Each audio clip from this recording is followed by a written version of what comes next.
Well, Merry Christmas, everybody. I hope you have had a wonderful morning celebrating with friends and family today, remembering that the Lord is come. Over the past few weeks on Sunday morning, we've been talking a lot about God becoming flesh and dwelling among us. We've been looking at John chapter 1, verses 1 through 5, which says, "In the beginning was the Word, and the Word was with God, and the Word was God. He was in the beginning with God. And all things were made through him, and without him not anything was made that was made. In him was life, and that life was the light of men. And the light shines in the darkness, and the darkness did not overcome it." Well, a few verses later, in verse 14 of John chapter 1, we read that the Word, that is Jesus Christ, became flesh and made his dwelling among us. As we've studied these verses over the past several weeks, we saw several truths about Jesus. The first is that he is God. In the beginning was the Word, and the Word was with God, and the Word was God. Next, we saw that Jesus is eternal. Again, he was in the beginning. He has always been, and he always will be. And then we saw and talked a bit about his omnipotence. That is, we saw that there is nothing that can keep him from doing all of his holy will. And lastly, we examined the truth that Jesus is self-existent. The theological word for that is aseity. He is self-existent and he is independent from all things. He has always been. He is the uncreated one. And he is not dependent upon anyone or anything for his existence or for anything. These are great truths that are important for us to understand because they help us know that God truly is the God above all gods. There is none like him.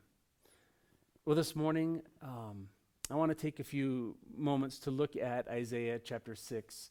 Or rather, Isaiah chapter 9, verse 6, and have us think about the names that are given to Jesus in this passage. Why, might you ask, we're going to do that? Well, because they help us know even deeper that he is a personal, loving, and caring God who does not stand aloof, stand in the distance, but he chooses to be in our lives. He chooses to be God with us. And as we talked about last night at our Christmas Eve service, he truly is God with us. Isaiah chapter 9, verse 6 says this, "For a child is born to us, a son is given to us. The government will rest upon his shoulders, and he will be called Wonderful Counselor, Mighty God, Everlasting Father, Prince of Peace." As we looked at the attributes in John chapter 1, here I want us to look at the names that are given Jesus and talk a bit about what they mean for us. So the first one we see is that he is our wonderful counselor. When we use the word wonderful today, we can, someone says, "Oh, that was wonderful." It typically means it was really, really cool. It was really good. We might say, "I had a wonderful meal last night," or, "Man, that ending to that movie was wonderful, wasn't it?" Well, here in Isaiah, it carries a much deeper meaning. It means something that is extraordinary or miraculous. You could even say that it is something that is incomprehensible. And the word counselor that goes along with wonderful, it definitely means one who gives wise advice, but it also has within it a hinting of a military strategist as well. So Jesus, as our wonderful counselor, is one who is extraordinarily incomprehensible and able to help us navigate through life in a way that allows us to be victorious. So if you ever feel at a loss, unsure, discouraged, or even a bit defeated, Jesus, if you go to him, will lead you in the best course of action, and you can be sure that his counsel is perfect. He will see you through and help guide your steps. Well, second, we see that he is called, the name given to him is Mighty God. Now, the Hebrew for this is El Gibor. And throughout the Old Testament, we see this word El, which means God, used many times, a few of which are we see God referred to as El Shaddai, that is the God who strengthens, or El Olam, the God, the everlasting one, or El Roy, God, the seeing one. Or how about this one? Emmanuel, God with us. Well, we might look at this as simply a description of Jesus, that he is mighty God. Here Isaiah is using it really as a proper name for him. And there's no mistake that in doing so, that Jesus is pointing to the deity of Jesus when he says that his name is God the Mighty One. Well, next we see the name Everlasting Father. And to be honest, this one can maybe be a little confusing because especially there's a heresy today that's popular. It's been centuries old, but it's still around today, that God is one person who operates in different modes. It's called modalism.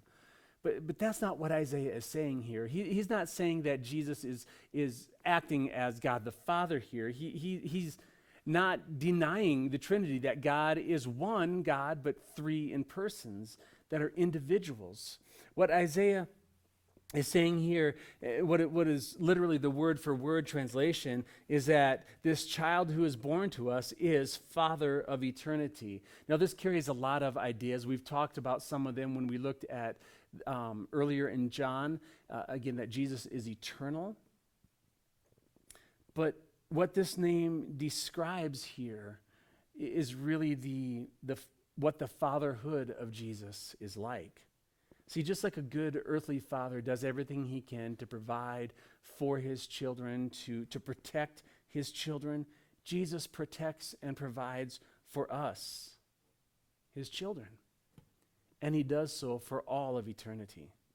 It's not a temporal protection, it's not a temporal provision that ends when we die, but it extends into eternity, for all of eternity. Jesus will always watch over us and keep us no matter what. Well, lastly, we see the name given to Jesus, to this child that is born, and it is Prince of Peace. I've said this before, and I know I will say it again in the future, but the peace that Jesus brings to us, the peace that's being described here, is very different than the worldly idea of peace. See, everybody wants there to be peace in the world. They all want wars to end and for mankind to live together in harmony. The first century Jews understood that this name for Messiah would mean, well, how they understood it is that he would come in, he would oust the evil Roman Empire and bring physical peace to Israel. In our world, even today, that's so filled with war and violence, it can be difficult to see how Jesus is the all-powerful God who acts in human history and is the embodiment of peace, especially when all the war and discord is happening in our world. But physical safety and political harmony doesn't necessarily reflect the kind of peace that's being talked about here. In John chapter 14, verse 27, Jesus says this to his disciples and to us as well today. He says, "Peace I leave with you. My peace I give to you. I do not give you as the world gives. So do not let your hearts be troubled and do not be afraid." In our sinful state, we are enemies with God. But because of God's great love for us, while we were still sinners, he sent Jesus to die for our sins. And because of Jesus' sacrifice, we can be reconciled and restored to a relationship of peace with God. This peace is a deep, abiding peace between us and God. And once we give our lives to Jesus and place our faith in him, that peace cannot be taken away. This is the ultimate fulfillment of Jesus' work as the Prince of Peace.